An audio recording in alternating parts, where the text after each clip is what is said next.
Top quality और consistent performance के लिए सिर्फ सिल्वर पंप नाम याद रखना। ಇನ್ನು ಕೇದಾರ್ನಾಥದಲ್ಲಿ ಮತ್ತೊಂದು ಹೆಲಿಕಾಪ್ಟರ್ ಪತನವಾಗಿದೆ. ಕೇದಾರ್ನಾಥ್ನಲ್ಲಿ ಆಗಿರುವಂತಹ ಅವಘಡ ದುರಂತದಲ್ಲಿ ಪೈಲಟ್ ಸೇರಿದಂತೆ 7 ಮಂದಿ ದುರ್ಮರಣ ಹೊಂದಿದ್ದಾರೆ. ಕೇದಾರ್ನಾಥಕ್ಕೆ ಹೋಗ್ತಾ ಇದ್ದ ಹೆಲಿಕಾಪ್ಟರ್ ಪತನವಾಗಿದೆ. ಗೌರಿಕುಂಡದ ಅರಣ್ಯದಲ್ಲಿ ಹೆಲಿಕಾಪ್ಟರ್ ಧಗಧಗಿಸ್ತಾ ಇದೆ.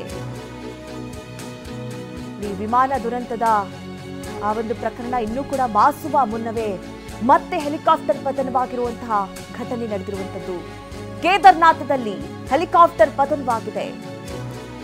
7 ಮಂದಿ ಪೈಲಟ್ ಸೇರಿದಂತೆ 7 ಮಂದಿ ದುರ್ಮರಣಕ್ಕೀಡಾಗಿದ್ದಾರೆ. ಹೆಲಿಕಾಪ್ಟರ್ ಪತನ ಗೌರಿಕುಂಡದ ಅರಣ್ಯದಲ್ಲಿ ಆಗಿರೋದು. 7 ಮಂದಿ ಅಂದ್ರೆ ಪೈಲಟ್ ಸೇರಿದಂತೆ 7 ಮಂದಿ ಇಲ್ಲಿ ಈ ಒಂದು ದುರ್ಘಟನೆಯಲ್ಲಿ ಸಾವನ್ನಪ್ಪಿದ್ದಾರೆ. ನೀವೇನ್ ನೋಡ್ತಾ ಇದ್ದೀರಿ, ಗೌರಿಕುಂಡದ ಅರಣ್ಯ ಪ್ರದೇಶ ಅದು. ಆ ಭಾಗದಲ್ಲಿ ಪತನ ಆಗಿರುವಂಥದ್ದು. ಬೀಳ್ತಾ ಇದ್ದಂತೆ ಹೊತ್ತಿ ಉರಿದಿದೆ ಹೆಲಿಕಾಪ್ಟರ್.